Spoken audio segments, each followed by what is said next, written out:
All right. Oops, let's wait here for a second. All right.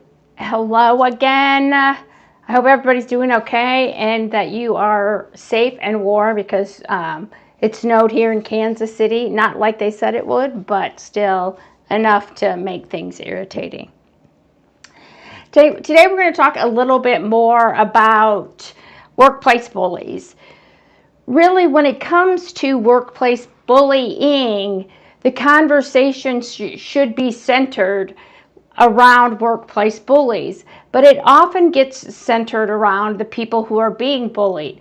But we're trying to shift the narrative to where it needs to be, and that's on workplace bullies. And also on organizations that are allowing bullying to be created, start, and sustain it. Because many times workplace bullies are in leadership positions. So when you have a workplace bully in a leadership position with actual authority and actual power, it's very problematic. We elevate people in leadership positions. We don't question their behavior nearly enough. And so when someone is a leader in a leadership position, we think sometimes some of the things they do are leadership, especially, and we justify it, especially if you're in a high pressure profession or in a high stress workplace. We allow those things to be kind of brushed under the rug, or we say, oh, well, that's leadership, or oh, that's just the way Jan is. Rather than saying, is screaming at someone and calling them names and belittling them in front of the entire organization or team, is that appropriate? We have a tendency to blame the person who's being bullied rather than to scrutinize the behavior of leadership and the workplace bully. So many times workplace bullies are protected. One, because of their position. Two, maybe they have a skill or bring something to the organization, so there's value. You know, I hate to be the bearer of bad news. Most bullies bring some value to the organization. That's part of the reason they're protected. It could be like, oh, we have a great surgeon, or that person is bringing a lot of money. It's often maybe not that, it's not that unique of a value, but it's still some sort of value. For example, if I have to be honest, the people who bullied me did have some value for the organization. Now, for me personally, I even struggle with today getting past the abusive behavior that they inflicted on me to see that value. But most of the time, bullies have some value that the organization believes is important, and that can then give them credibility and protection from the bullying. And oftentimes when we look at people can see that value, or maybe that person is likable. Right? Bullies can be liked and are liked by other people. Mostly not by the people they're bullying, but bullies are liked. Okay? Do I like saying that? No, it's true. So, and sometimes that likability is used as a means to cover up their abusive behavior. I'll give you an example for my own personal bullies, my stash of bullies that I have. One of the guys that bullied me was, again, what I would say had a kind of a nice personality. He could engage in conversations with a lot of different people and talk a lot about a lot of things. He was personable. And a lot of, again, if I'm honest, a lot of the bullies who bullied me were personable. He just happens to stand out because he was very personable. And he was a very nice guy in some ways, but he used that as a means to cover up his core behaviors at work, which were bullying people, myself included. And it's because we have a hard time seeing somebody who front stage, right, is what we would call that in, sociology. You're performing in a group of people, and people see you as likable and nice. They can't then separate who you are and who they see from those allegations of workplace bullying. So they say, oh, Bob is a nice guy. He's so friendly. Bob couldn't be a bully. And that's because we see people oftentimes as a bully or not. We don't see them as having these multiple identities of ourself, which we all do. I am more than just a person who was bullied. I'm a, recovering professor. I'm a business owner. I'm a friend. I'm a mom. I'm, all of these other things who make up who Jan is. I'm not just somebody who was bullied. It's the same way with bullies. They have multiple pieces to who they are. One of those happens to be a bully, and they can also be a nice person. Those two things are not mutually exclusive. And when we think of a bully, we don't think of somebody who's nice. We think of them, again, as the stereotypical bully who's evil and loud and obnoxious. Most of them are pretty decent human beings who do shitty things and abuse people at work. Therefore, that is one of the things they use as protection. And so, because then people can't separate out that Bob can be nice to your face and stab you in the back a moment later. And they put on what I call masks, right? Again, from a sociological perspective, right, we're putting on different masks of how we want people to see us, and that can be a form of protection. So when Bob comes in and puts on the nice persona and the mask of respectability and nicety, people have a hard time seeing the mask that Bob uses when he's bullying you. And so that is a filter that people use to decide whether or not somebody's a bully. How, again, on the likable scale or the niceness scale or the respectability scale, where do they fit? And oftentimes, bullies can perform in public to be considered, quote unquote, nice or respectable. The other thing I think that's important to think about is that bullies often have value. And that can be because they've been in an organization a long time. There's longevity. Lots of times people were protected who were bullies because in higher education as a result of tenure. Maybe they know somebody in leadership, or they have a partner who's in leadership. There's a lot of ways that bullies have professional capital. So whatever it is, again, this same guy who was very nice also cultivated professional capital based on something he did when he was super young. He just regurgitated that same story over and over and over, even though there was some truth to it, but most of it he had kind of, created a narrative around this idea that was developed in social work. He made it seem like he was the core creator of this idea or concept in social work, when really, he had authored an article with a whole bunch of other people. It was very small, but how he cultivated professional capital was by regurgitating over and over and over for his entire career, making it appear that he was more prominent than, his contributions were more prominent than they actually were. And because he had built in credibility, people believed it. Let's talk about this idea of built-in credibility, because we're not all coming to the workplace in the same fashion and with the same credibility based on who we are, right? My personal details that you can see when you look at me. I can't separate out my personal details or hide those. I can certainly put on a nice mask to be kind and assertive and,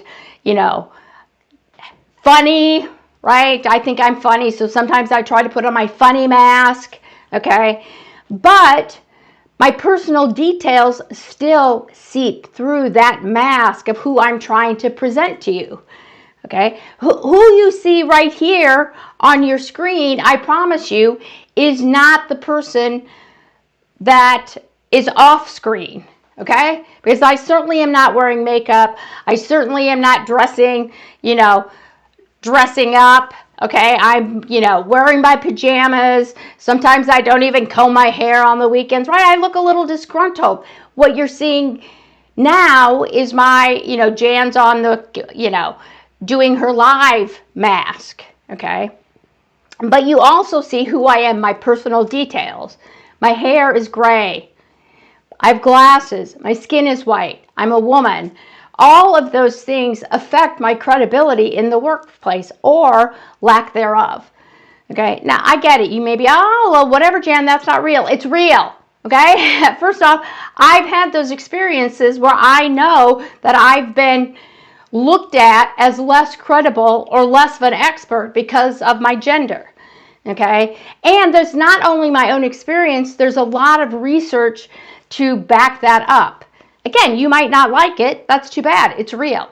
And it affects then how other people see me in the workplace. So if we go back to this bully that I worked with, he came into the workplace as a man with automatic credibility. I come into the workplace, he's here, I'm here. We're not on the same level. And so that also then affects how he's protected, because he's seen as telling the truth, and I'm just a woman who is often seen as being emotional and lying, right? Or taking things too personal, versus him who has the personal details of being a man, okay?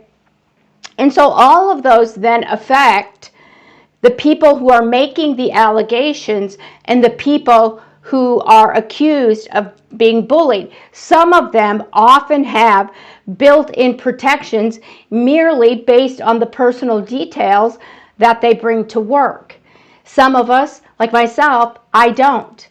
Okay, I have to prove my credibility. This guy never had to do a thing to prove his credibility, and yet he was believed over the allegations I made against him. Those things matter.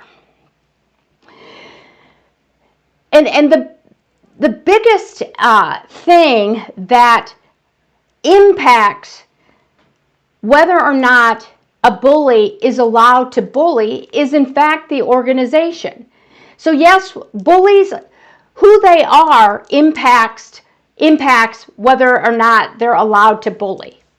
Their professional credibility that they bring, their personal details, their leadership positions, all of those things impact whether a bully is allowed to bully.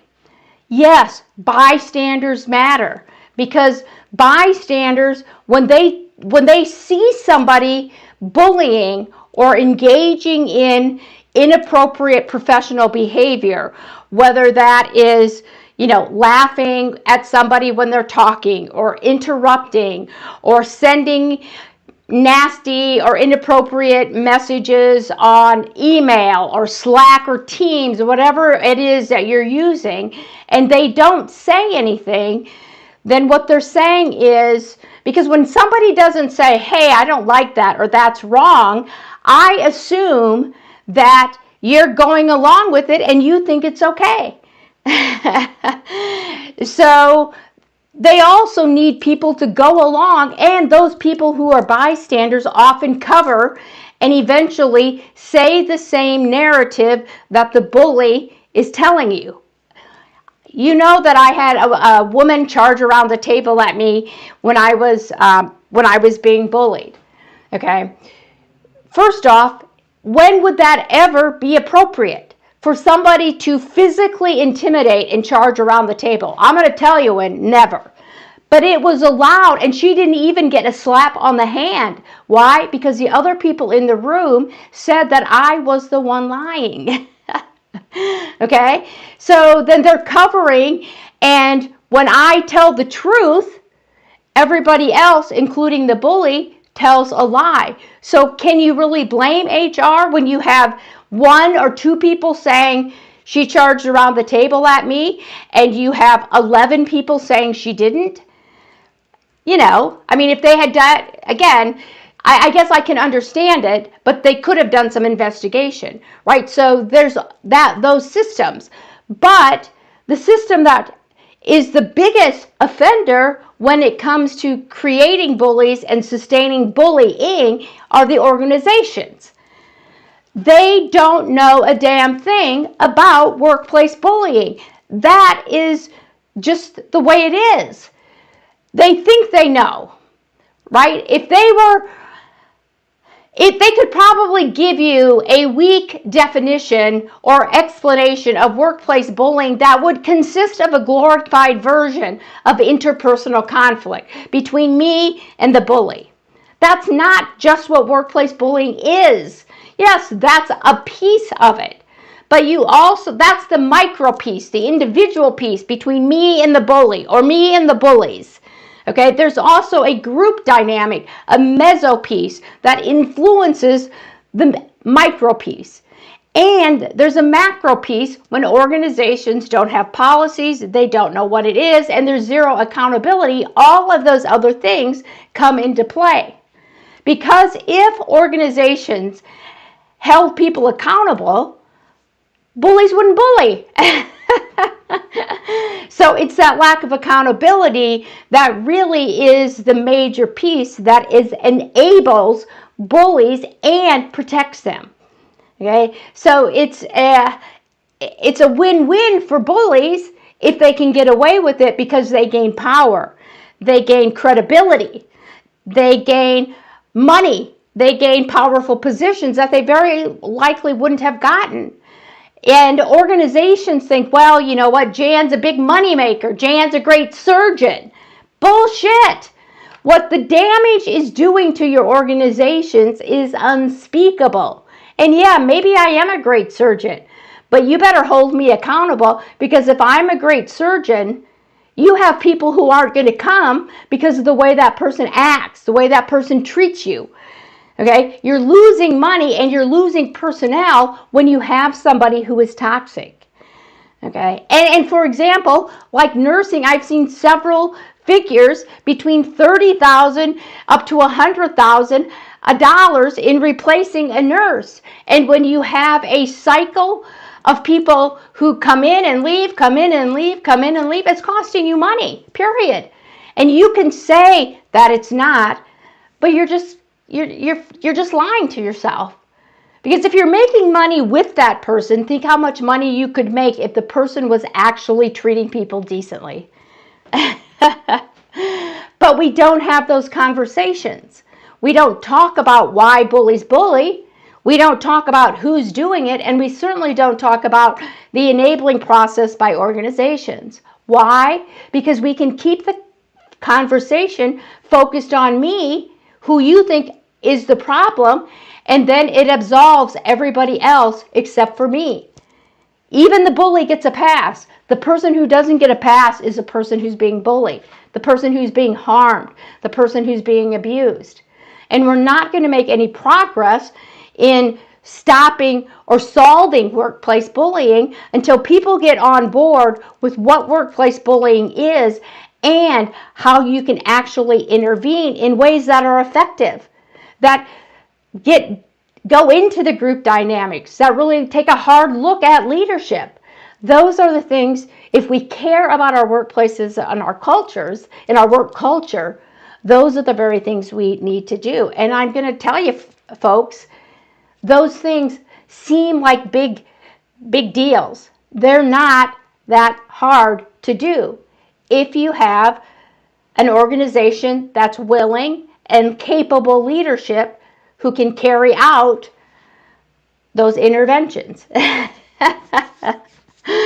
But we have to focus the conversation on workplace bullying around bullies and the organizations that enable them in order to make any progress. What this should do, before I get out of here for the day, what this should tell you if you're the one being bullied is you should breathe a brief sigh of relief, because you can say to yourself, I'm not the problem. The bully is the problem. The organization is the problem. And I just happen to be a victim of that system who wants to point all the fingers at me. So you should breathe a sigh of relief and stop blaming yourself for what's happening at work. You just happen to be in a place that's a shitty place. I don't know how else I can say that.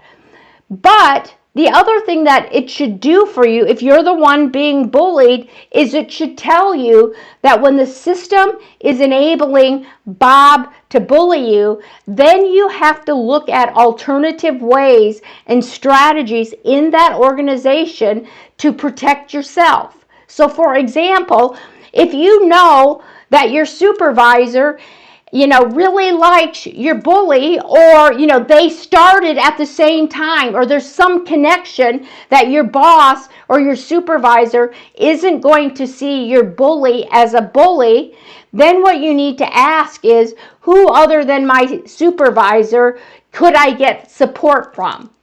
Who doesn't have a direct connection and think my bully is great?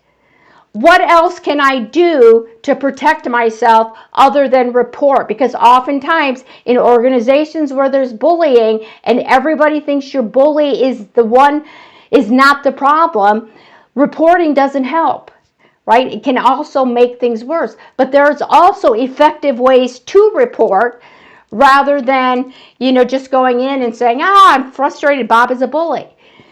If you are interested in learning and trying to develop some strategies, one, to protect yourself, and if you want to report, or what your next step is and you're not quite sure how to do that, make sure that you message me here, or you email me at jan@stopbullyculture, or at the very least go to stopbullyculture.com and check out the shop there, because there are resources that help you do all those things, to help you protect yourself, to help you strategize to deal with the system that is hurting you. And I really encourage you to do that, because I know what it's like to have been bullied, and I know where you're at. And there are resources out there on stopbullyculture.com to help you.